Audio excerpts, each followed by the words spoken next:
two efficient killing machines. The World War II Spitfire, famous for its role in the Battle of Britain.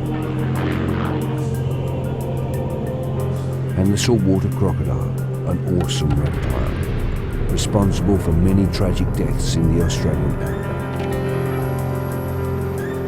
An unusual combination.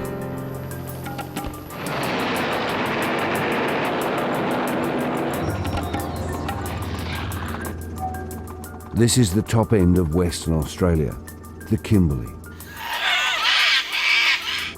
Remote as it is beautiful, there are few roads here, no farms, just a handful of mining settlements. The summer heat is extreme. Temperatures hover in the mid-40s, well over 100 degrees Fahrenheit. It's humid too. Locals say that the air is so thick you can cut it with a knife. Without drinking water, working in these conditions can kill a man in hours. The ocean tides are extreme too. Each day the sea rushes towards the horizon, transforming the patchwork of pristine waterways into a quagmire of mud and mangroves. Few people visit this area with its spectacular scenery and its abundant wildlife. Its secrets are guarded by giant saltwater crocodiles. Fearsome predators, growing up to 6 meters in length. Killers, silently patrolling the rivers and shorelines.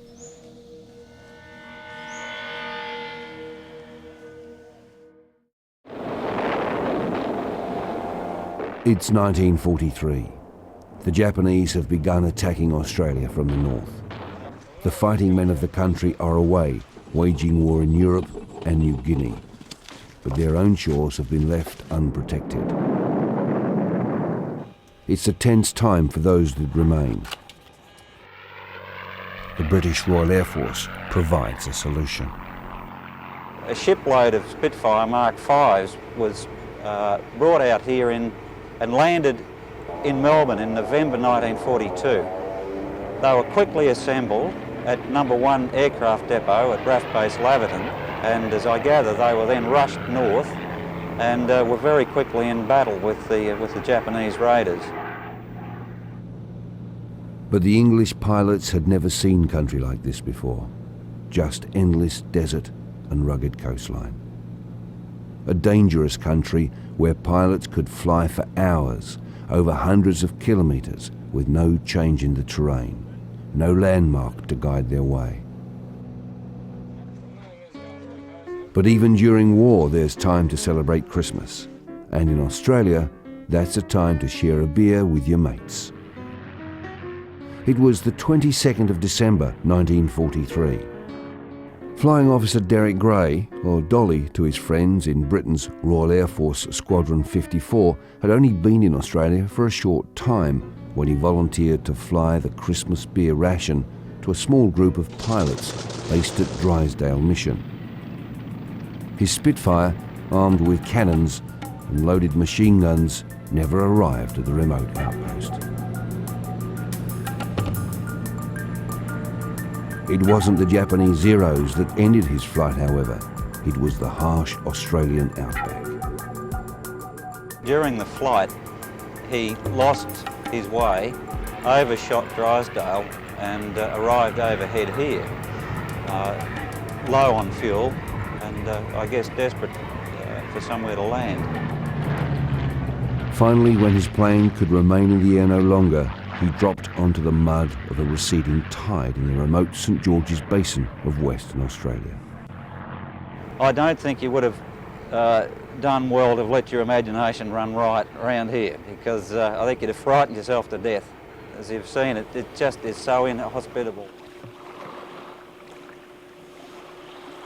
For almost half a century, the relentless tide flooded and then hours later revealed his aircraft as it lay intact on the Kimberley mud.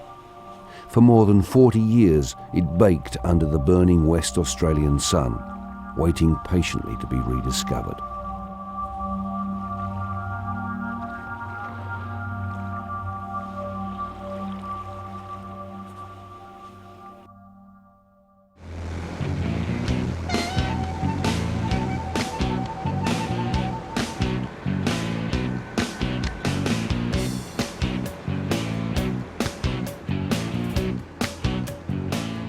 13 men from the Royal Australian Air Force and 1 from the Royal Australian Navy. This is not a pleasure cruise.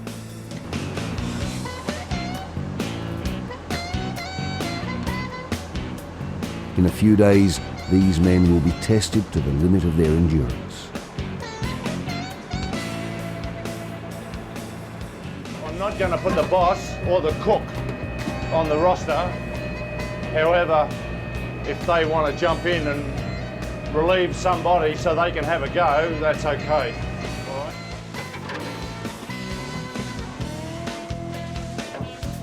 They were on a mission to rescue a lost war veteran. Their quest to bring home the Spitfire at Crocodile Creek.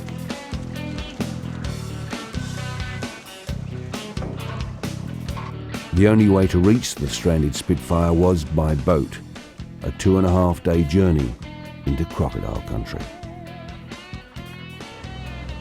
Their vessel, a World War II style landing craft. No bunks, no showers, no home comforts. Just open deck on an old lady that was certainly feeling her age. They were taking no chances. There were 14 people on board and they wanted to keep it that way. Every half an hour they would have a head count. If the third time you come up short, and you must do this quickly while still searching the whole boat, if you come up short the third time, you immediately go to the skipper, whoever's in charge, and you tell him, and the boat will turn around and we will go back. No one was lost overboard, but there were other problems. It's 4:30 in the morning and the engines have just stopped. They stopped about 15 minutes ago. We don't know why. The engineer says there's something wrong with the fuel line. There was no power for nearly 6 hours, and a sea anchor was used to stop drifting onto the rocks. Take fuel, and then what we'll try and do then is get the bilge right down, and I'll just sit in there and watch it, see if I can find a leak. The old tub, as the skipper called her, needed immediate attention, so he headed for the mining settlement of Kuri Bay to make repairs.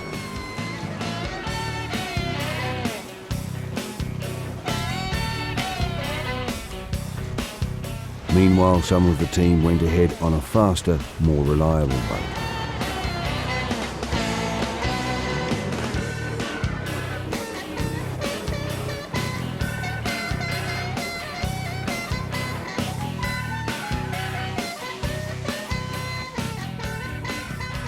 They rendezvoused near the crash site, and everyone was looking forward to the challenge ahead.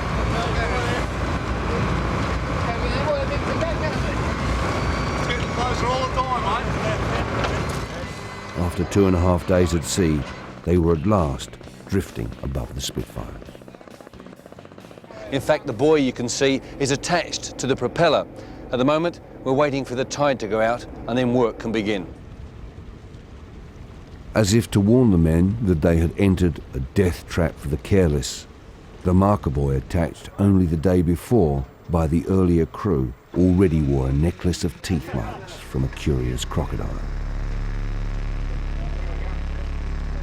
We're right on top of the aircraft here. Right on top of the aircraft. The tides in the Kimberley are dramatic, and it was well after dark before the sea had dropped 7 metres and they caught their first glimpse of the wreck.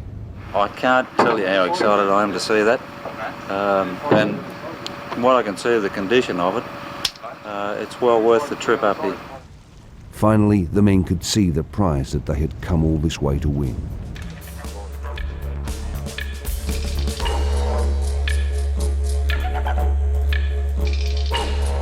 Wing Commander Jim de Bomford had been waiting more than 12 months for this moment, and he couldn't wait to get started. Now, what about the crocs? The crocs? You've seen a few crocs tonight. Saw a few crocs tonight, didn't we? Yeah. We'll be taking precautions.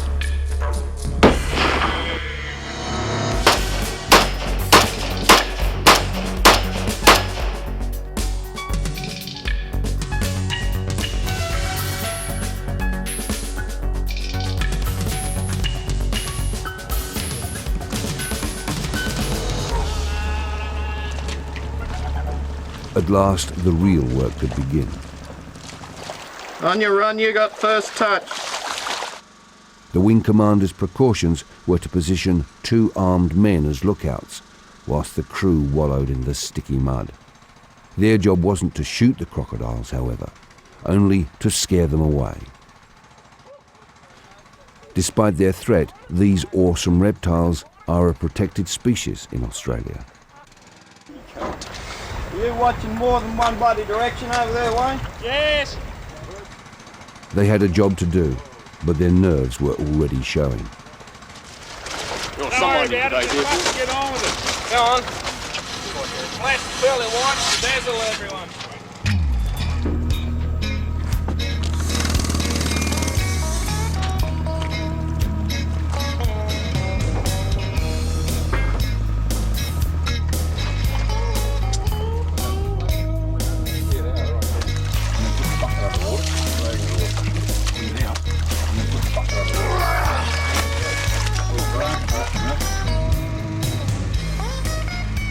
The glutinous mud was worse than anyone had expected, and working in this heat quickly drained the men's energy. Did you get that idea? There were other problems too. Mosquitoes day and night, and something else lurking in the mud, not as dangerous as the crocodiles, but just as interested in human flesh. Whitey's in the mud, eh? Ooh. Itchy. Little crabby finger or something. Sea lice, probably. And the constant torment of bushflies, always an unwelcome visitor in the Australian Outback. All of these were an annoyance, but something else threatened serious injury. The worst that could happen is that the explosive head or HE rounds could be sensitive and could explode. The Spitfire had crashed with its 2 cannons armed for battle against the Japanese Zeros, and 44 years of corrosion had left the shells in a precarious and dangerous condition. The men couldn't afford to have an accident. They were 2.5 days boat journey from the nearest hospital. Did you stick this in their big toolbox?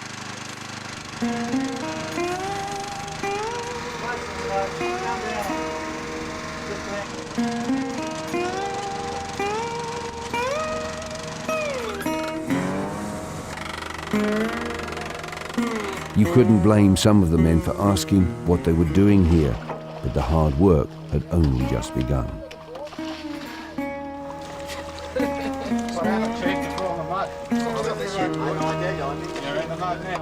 When we clear enough area, we'll put 2 bags, one either side, up close to the fuselage and along the wings. We'll inflate them to the fullest capacity. Their plan was simple. They had 4 flotation bags amongst their equipment. Each could lift 2.5 tons.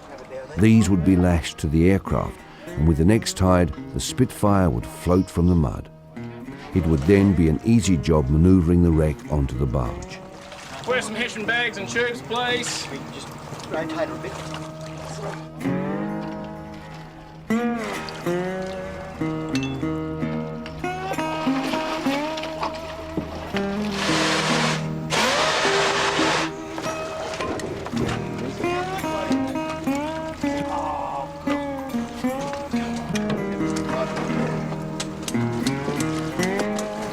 That'll let the water get in underneath it.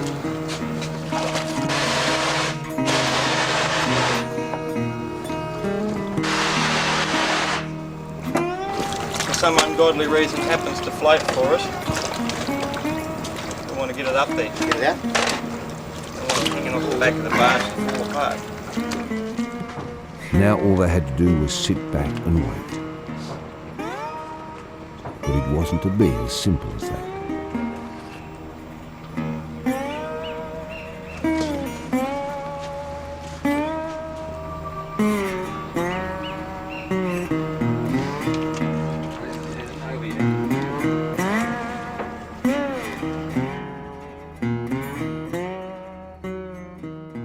Flying Officer Gray miraculously survived his plunge into the mud just before Christmas in 1943. He managed to climb from his stranded aircraft into his tiny inflatable dinghy. I don't know whether you've ever seen a World War II fighter pilot's dinghy, but it's not much bigger than a baby's bath. Dolly Gray remained lost to the outside world for 4 days and nights. He opened his survival kit only to find the gallon of emergency water putrid and undrinkable. He had the beer, of course, but knew that if he drank that, he would soon dehydrate. Well, I'm sure that their instructions would have encompassed survival training, but nonetheless, it would have had to have been superb training to have fitted him for this particular little spot. During the day, he floated in his small dinghy, frantically searching the sky for a rescue aircraft. During the night, he climbed the mangrove trees. He heard sharks and crocodiles thrashing below him as he clung to the branches in the dark. Finally, by flashing a mirror towards the sun, he caught the attention of a plane flying overhead. On Christmas morning, after 4 terrifying days without food and water, he was rescued by a seaplane and flown to Drysdale Mission.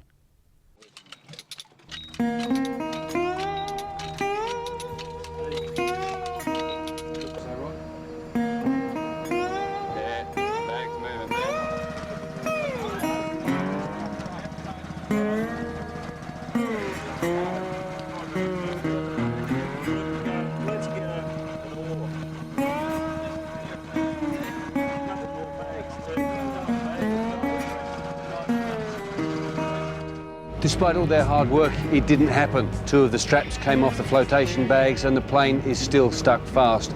They won't be able to get back on the mud until 7 o'clock tomorrow morning, when they'll attach another 2 flotation bags in a last-ditch attempt to get the plane up. That's unfair.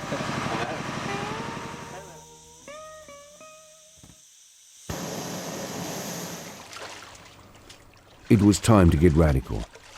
They were now forced to consider their worst-case scenario. The aircraft would have to be cut into pieces before it could be freed from the mud. The first step, to separate the engine from the fuselage.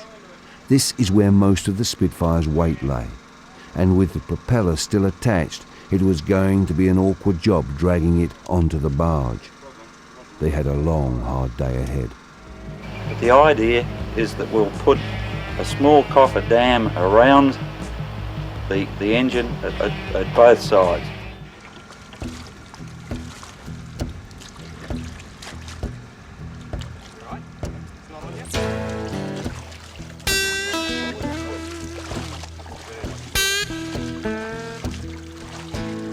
The mud, which at first seemed smooth and silky, was actually impregnated with sharp fragments of shell. Like tiny razors, these cut into the men's skin. Despite the relentless heat, there was no alternative but to remain fully clothed in heavy overalls as they dug and scraped. Oh, grab that piece of plate behind you, Blue, will you? The temperature was already 45 degrees in the shade. With their bodies now covered in a black, heat-absorbing film, it felt like they were working inside an oven.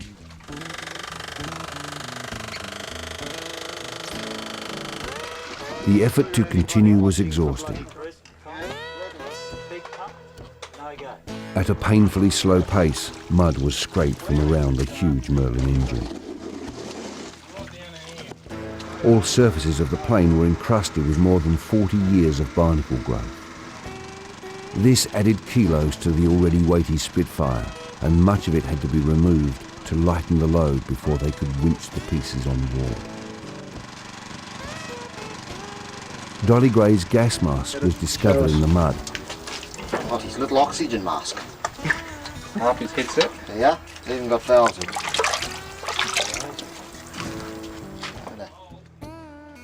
The day dragged on.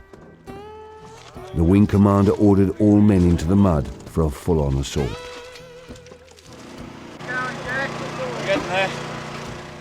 Eventually there was enough of the engine exposed to cut the right bottom support with oxyacetylene. But on the left side, things were not going well. The bolts could only be reached with a hacksaw, and mud and water continued to be the enemy. The tide was against them, as the men struggled on. You're pulling so much water up.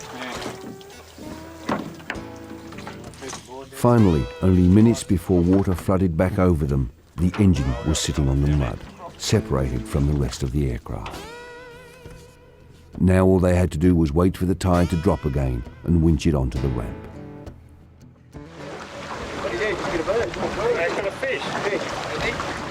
All day, crocodiles had been lying menacingly at the fringe of the mangroves only metres away, and it was a relief to be back on board. The lookouts were doing a good job, but the men knew how real the danger was. One lapse of concentration could be tragic.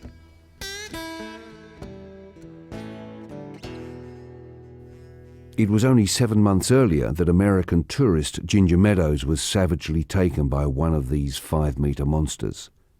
Her mistake, choosing to swim at the foot of a picturesque waterfall just 30 kilometres upriver from where the men were now wallowing in glutinous mud.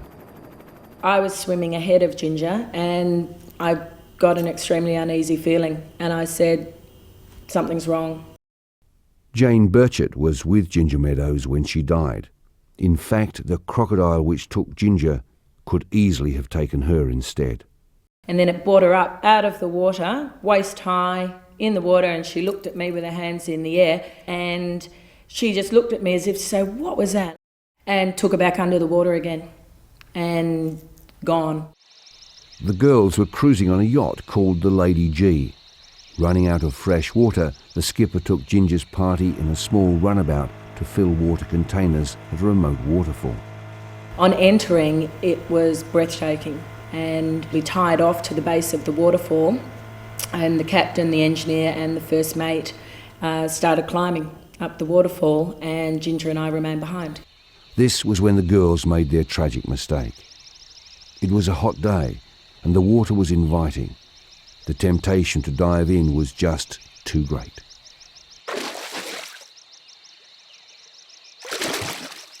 As this crocodile was heading straight towards us and this thing was going so fast, I just could not believe how fast it was swimming.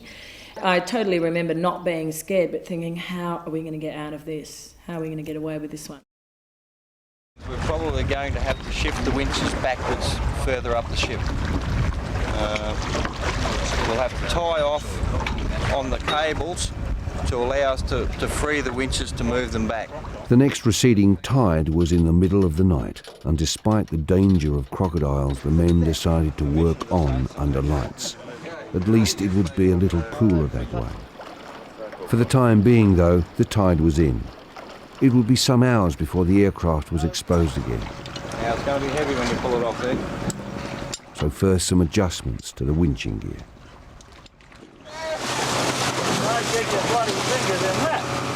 And then a chance for the cook to catch tomorrow night's dinner.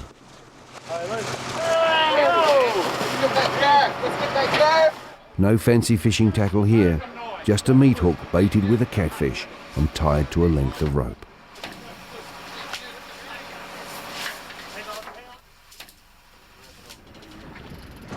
Hang on, Skipper. Hang on. Get the skinnies tied, boss. Good more. Right. I think we've moved the engine.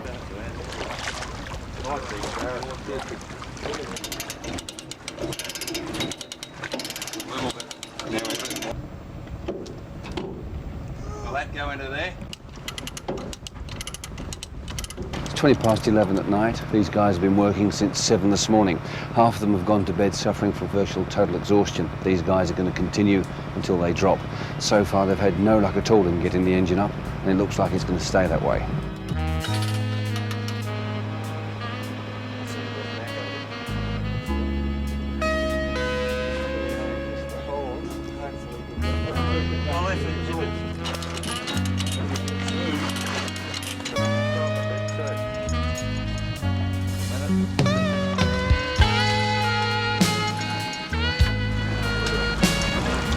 Listen, we have got a hose.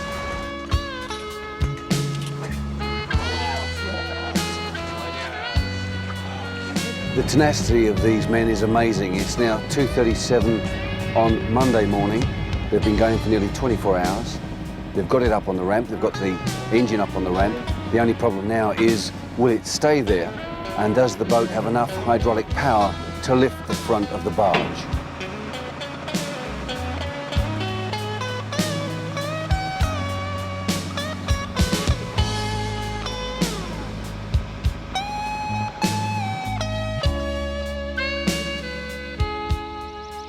Day 4, dawn, and the engine is up. But the job isn't over. The rest of the Spitfire remains stuck fast on the clawing, sticky mud. And old man Croc is still over there, watching and waiting.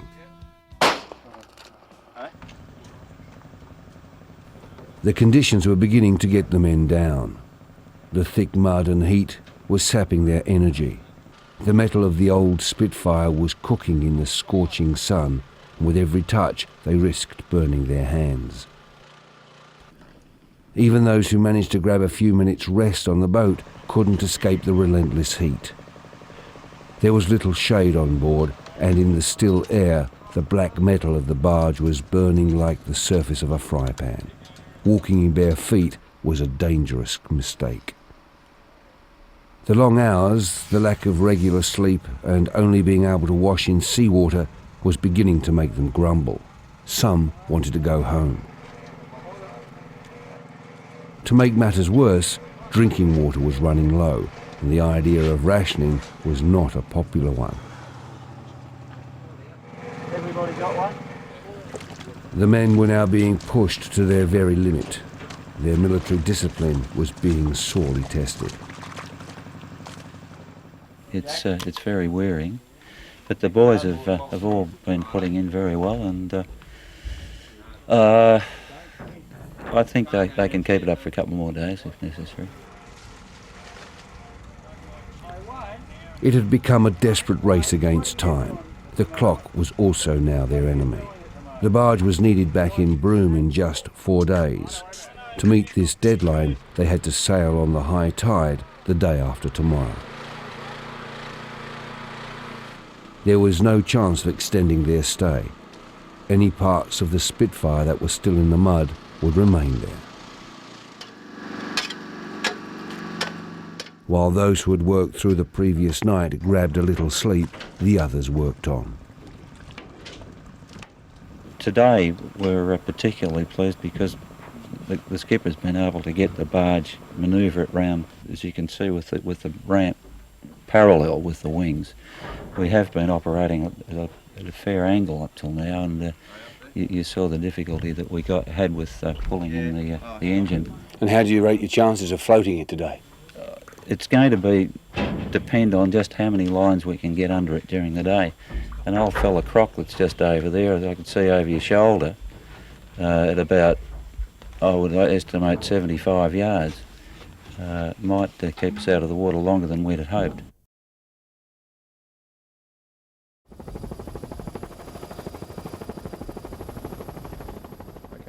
Many consider the crocodile population in Australia's northwest is out of control.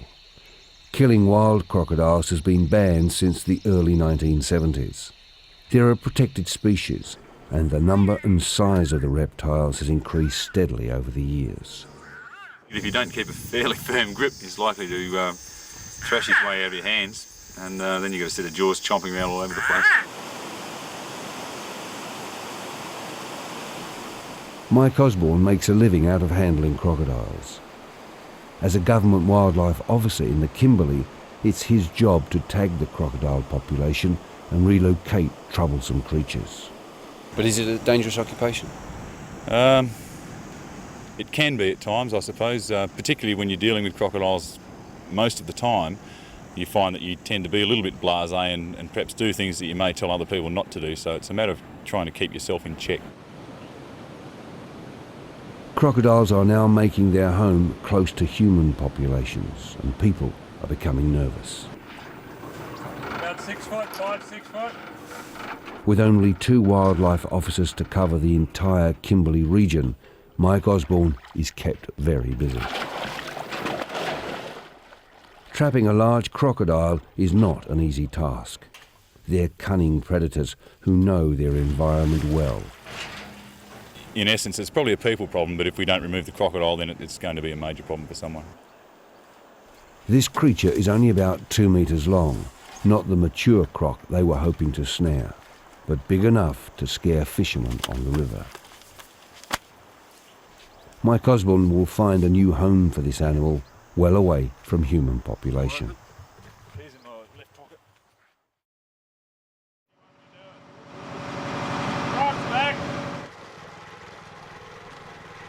Danger was always present. This was a crucial point. They had now become accustomed to their man-eating neighbours who lay quietly in the mangroves just metres away.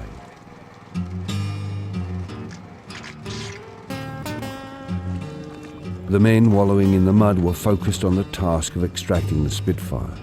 The danger, they were becoming too relaxed, putting all their trust in the guards, not watching for a surprise attack.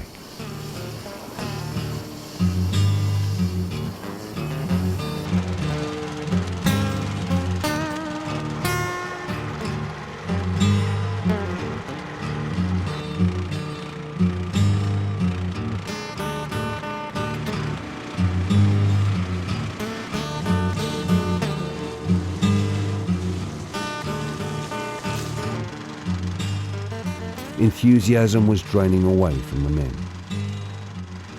The flies were relentless and perspiration streamed down the men's bodies. It was like working in a sauna.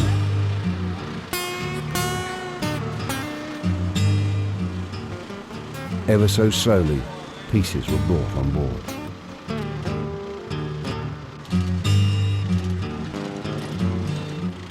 The tail section was at last free from the watery ooze.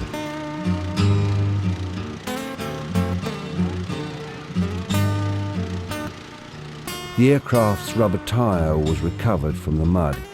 Remarkably, it was still totally intact.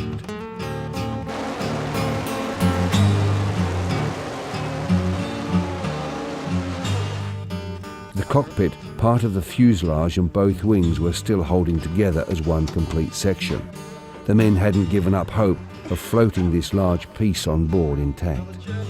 Tonight's tide would be their last chance.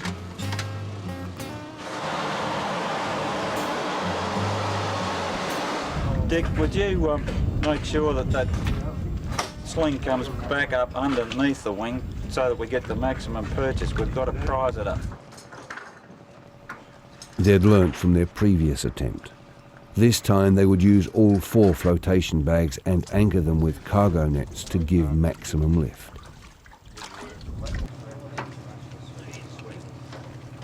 Most of the sharp barnacles and oyster shells had been removed, but care still had to be taken. The jagged metal edges would easily puncture the fragile bags. What's all of this? It was going together well. The construction was strong. An air of optimism was beginning to creep back over the team.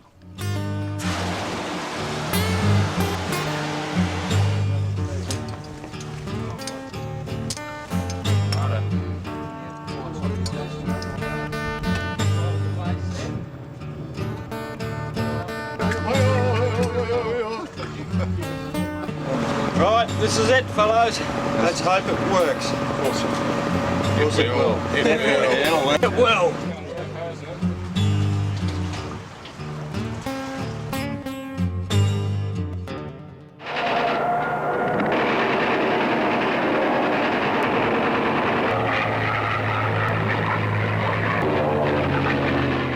Few people realise how serious the situation was at Australia's top end during World War II. To prevent panic, the Australian public was deliberately kept uninformed that Japanese raiders were making regular flights over the horizon from Timor and dropping bombs on Australia's northern shores.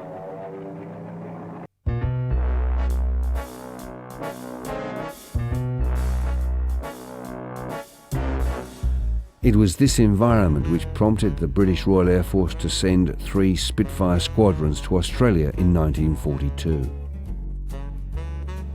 Flying Officer Derek Gray, who had already seen action in Europe, was one of the pilots who left his family in England and headed for the Australian Outback.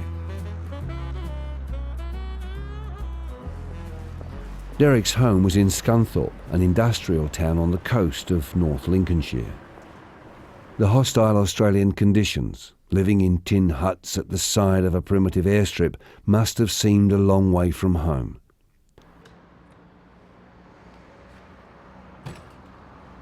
Today, Stuart Gray, Derek's only son, lives in the old family home.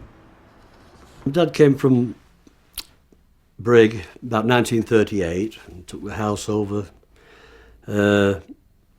from my grandmother, and he lived here the rest of his life. Derek's wife ran a dancing school and used the house to teach her young students. He kept himself very much to himself. Even on a Sunday morning, if there was any dancing classes going on here, they would be spend his morning in the garage, like in his car, reading the papers or whatever. You know, he never messed about in the house at all when that was going off. Derek Gray died in 1963 when his son was still a teenager, a young man just beginning to learn about his father's courageous past. I wish I'd have spoke to him a lot more. We was getting together a bit towards that end. As I was getting older, we seemed to appreciate each other a bit more, I think. His dad never spoke of the war. The little he learnt about his father's time as a Spitfire pilot was from his mother. I've just got it second hand. I've never heard anything at all from my dad at all about it. Like. Derek learned to fly in 1941 when he first joined the RAAF, but his career as a fighter pilot almost ended the following year.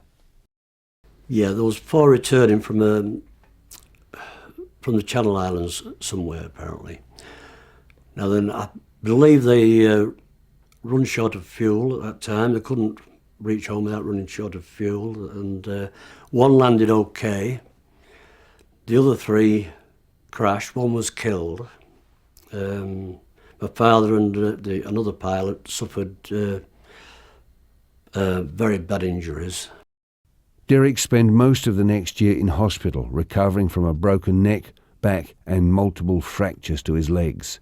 It was remarkable that he survived the crash, yet once he recovered, he had no hesitation about returning to the cockpit. He seemed to thrive on flying, so he jumped back in again. After about 7 or 8 months, I'd been laid up. He jumped back in and carried on flying. He enjoyed flying and all that. Flying Officer Gray was 35 when he was posted to Darwin in 1943. Men who worked with him in Australia remember a quietly spoken man who was serious about his flying. He was older than most of his fellow pilots in 54 Squadron, and as well as calling him Dolly, his mates gave him the nickname Grandpa. Although these men often faced death in the skies above Australia, they still had time for fun.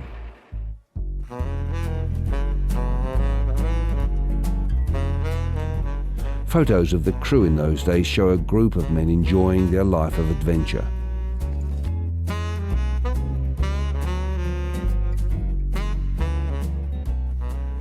His dad's logbooks and a few photos are all that Stuart has left now. May. A matter-of-fact entry. A few lines record the 4 days and nights that his father spent waiting to be rescued. Stuart can only speculate about the terror that his father must have felt as he floated in his small dinghy over the dangerous waters. I think there was a lot of crocodiles about at the time, and must have caused a bit of aggravation there, I think. Derek had been flying by dead reckoning when he came across an unfamiliar landform and turned the wrong way. When his Spitfire finally ran out of fuel over the St George's Basin, he was miles from his planned route.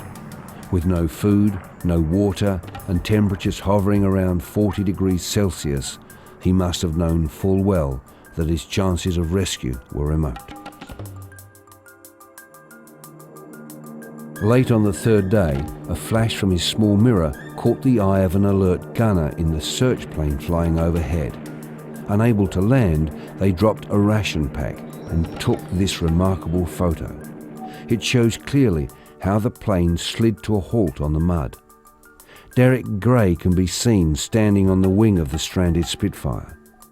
Imagine sitting in your bloody dinghy here, not as we are here, just sitting here with not any, just looking all around you. OSC rescue. Holy cow. Oh, shudder. Yeah. Very soon, an amphibious aircraft was dispatched from Darwin. The rescue operation was in full swing, but Dolly Gray still spent one more nervous night in the wilderness. The setting sun and enormous tides had beaten the rescuers. It was first light the next morning, Christmas Day 1943, before Derek was able to climb on board the rescue aircraft. Triumphantly, Flying Officer Gray delivered his precious cargo, the Christmas beer, to the crew at Drysdale Mission, just as they were sitting down to their Christmas dinner. But Derek never told his son this story. I just couldn't believe that. When you told me that, I just couldn't believe it. He loved a beer. He loved a drink, you know. And it quite surprised me that when I heard that. I had heard that it had one bottle in the cockpit, but I didn't know anything about this case of beer at all.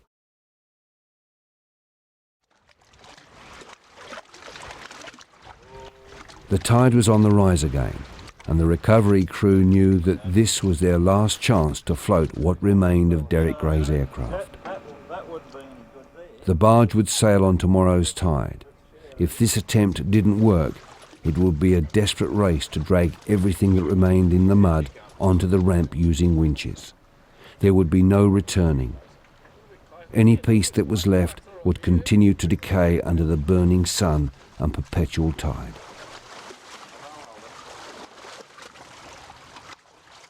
The water crept back in, and the excitement rose with it. I reckon those bags must have given it that little bit of extra lift, don't you? Was the Spitfire floating at last? The neighbours came to check progress.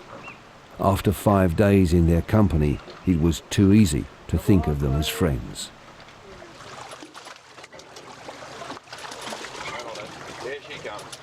There was definite movement.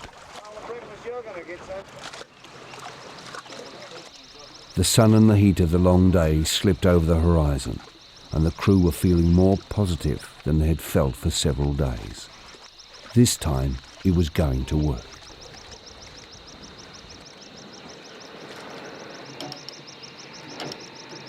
Croc over here and a croc over there. They just seem to be sitting in the pool there and not doing much, just keeping an eye on us, I suppose. It's still a bit worrying, these guys out on the wing. This was no time to let the guard down. Did the crocodiles know this would be their last chance? They were taking too much of a hungry interest.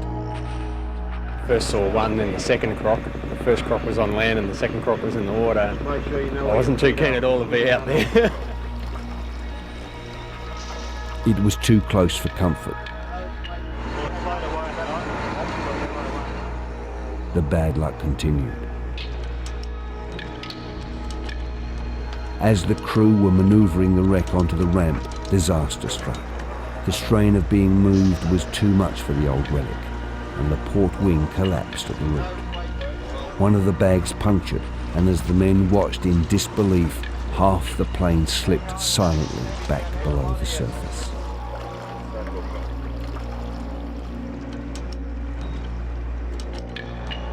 All their efforts had been a waste of time. There was nothing they could do but remove the tangle of float gear and anticipate another long, hard day in tomorrow's searing heat.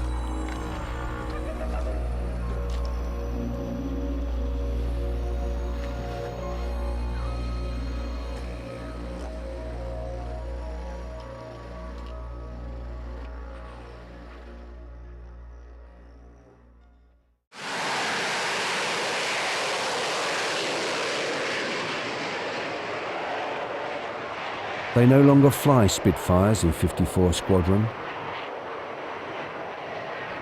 These days their pilots rule the skies in Jaguars and are based in Coltishall near Norwich in England. These men have a proud history. When wartime Prime Minister Sir Winston Churchill coined the phrase, "Never before in the field of human endeavour has so much been owed to so few by so many," the pilots of 54 Squadron were among those famous few.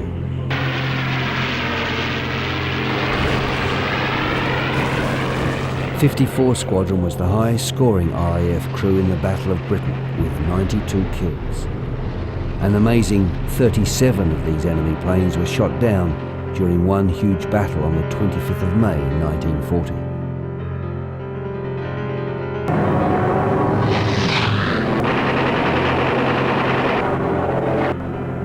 Ten Australian pilots were among the 515 men killed during the aerial warfare of 1940. And many of the remaining 20 were killed later in the war. A handful of these aces returned to Australia, where they flew with the newly formed Australian Spitfire squadrons. George Gilbert flew alongside these men. Half the pilots had flown in England, Battle of Britain types, and they were the nucleus, and some had DFCs, of the squadron. And there were the younger ones like myself who were just learning the game. At the age of 75, George recently retired as Australia's oldest licensed commercial pilot. It's been many years since he last sat in the cockpit of a Spitfire. Today, it was his chance to relive those heroic days.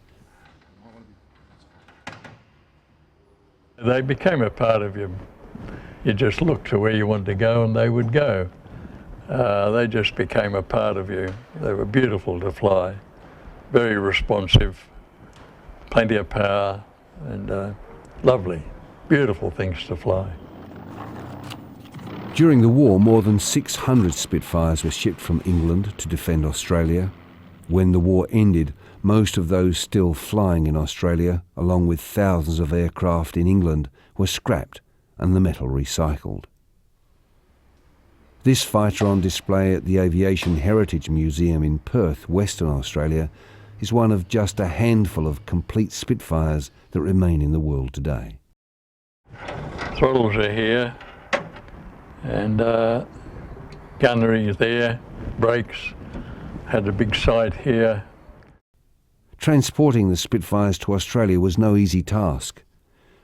The journey by sea from England took 2 months, and several ships with aircraft on board were sunk before they arrived. Derek Gray's aircraft, BR-545, arrived in Melbourne on the 23rd of October in 1942. Unlike the plane flown by George Gilbert, was assembled at the nearby Australian Air Force base at Laverton before being flown north.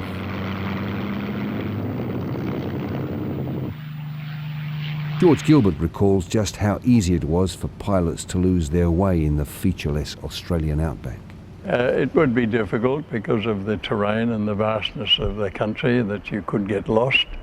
When we were going from A to B, we always had an escort leading us, a bow fighter or a different aircraft like that. They'd lead us along so that we wouldn't get lost. And we couldn't map read, we couldn't even open a map in such a small cockpit. The Spitfire Mark V had no fuel gauge, and its 90 gallons of fuel could be used in just 1 hour when flying at full throttle. On the 22nd of December in 1943, as he frantically searched for somewhere to land, Derek Gray would have been very aware that his fuel was running low. But exactly when his plane would finally drop from the sky, he would have no idea. The fuel system was very simple. There were 2 halves, approximately 45 gallons each, and you knew when you were half empty or half full. There were no other way you could tell.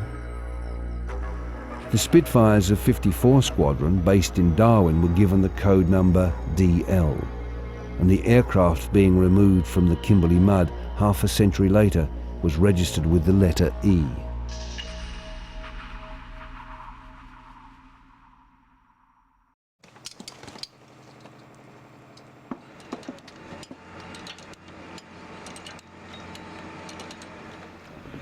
Pretty depressing. I mean, you know, you put in all this work,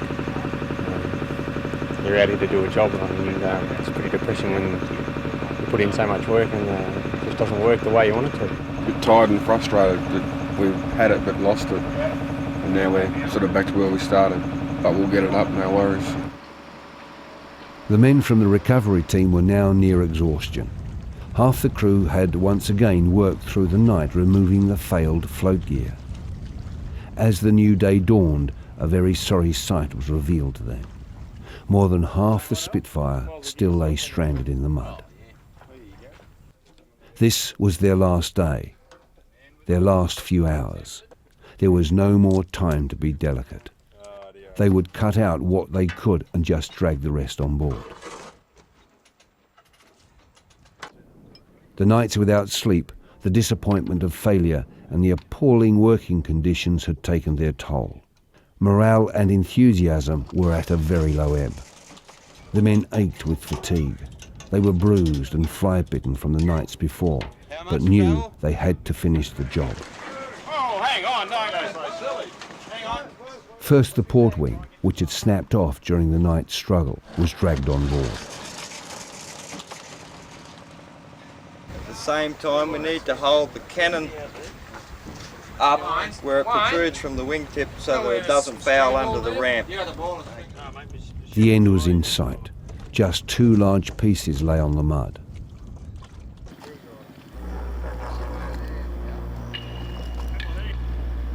What had started 6 days earlier as an attempt to triumphantly return an almost intact World War II veteran to its home in Laverton had been reduced to a desperate struggle by the men to salvage whatever they could before the last tide brought their adventure to an end.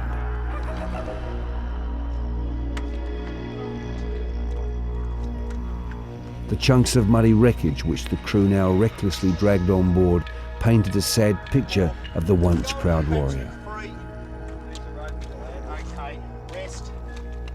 One of the Spitfire's Hispano cannons was roughly snapped from the wing. This sad chunk of metal, once the most effective weapon on a fighter which had turned the tide of war in Britain half a century earlier. The Spitfire had 2 20mm cannons and 4 303 machine guns, which was quite a big firepower in those days. They could only guess at what action this old gun had seen all those years before. Had Flying Officer Gray ever pressed the firing button and launched the cannon's lethal shells at a Japanese Zero attacking from the north? Rightio, keep it going, keep going. The wing was now much lighter and less awkward to drag onto the ramp. As they winched the broken relic ever so slowly across the mud, it seemed amazing that this was once a streamlined structure which held a pilot aloft. That it had flown in England, flown from Laverton to the top of Australia, fought the Japanese over the Timor Sea, and finally came to grief only because the pilot had made a simple navigational error. 1, 2, 1, 2. Oh, you bastard. The thing I remember most was the tightness of the cockpit, how your shoulders touched the side, your head touched the top of the canopy. You could only move from your left buttock to the right buttock, but you felt very, very secure. You better get all the guys, all 14, to help you. Only the Spitfire's cockpit remained. You felt very safe in Spitfires, had 3/4-inch plate glass in front, bulletproof, and we had plate behind us, steel plate, so that you'd feel invincible and nobody could hurt you. You're going to have to pull straight. You're going to have to pull straight, so you're going to have to move over there, towards the starboard side of the boat. Hey! Holy hell! Hey! Right. And that was it. They had their Spitfire. The job was complete. The trophy they would bring home was no longer the proud fighter that they had hoped to recover. In 1942, Spitfire BR 545 was shipped to Laverton in pieces. Almost half a century later, it would return once again in pieces. How much travel? They sailed on the tide. There was no champagne. There were no celebrations. They had arrived here 6 days earlier, buoyed with naive enthusiasm. They had no idea what a test of guts, determination and stamina lay in wait for them.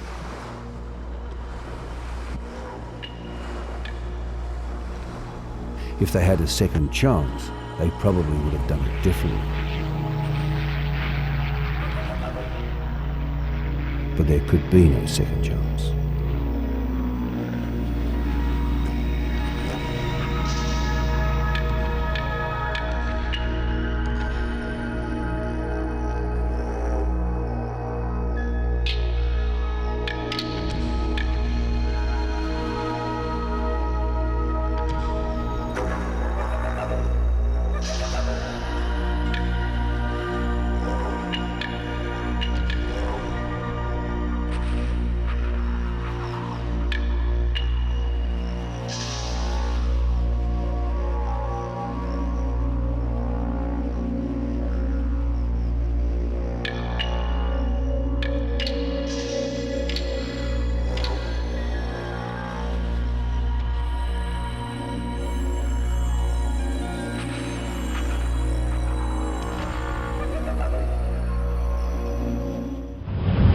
Few people were told about the bombing of the small passenger ship Kulama on the 20th of February 1942.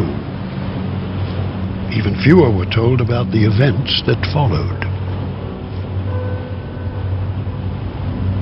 The conflict, the struggles, and the adventures that took place on this remote beach in Australia's northwest are shrouded in mystery. Some say there was a mutiny.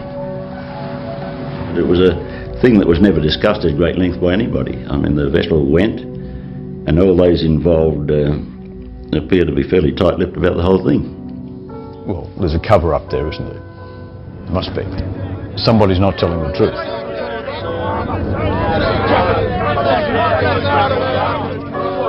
But all that remains is the faded transcript of an inquiry that many call a farce, and the memories and photos of those who were stranded here.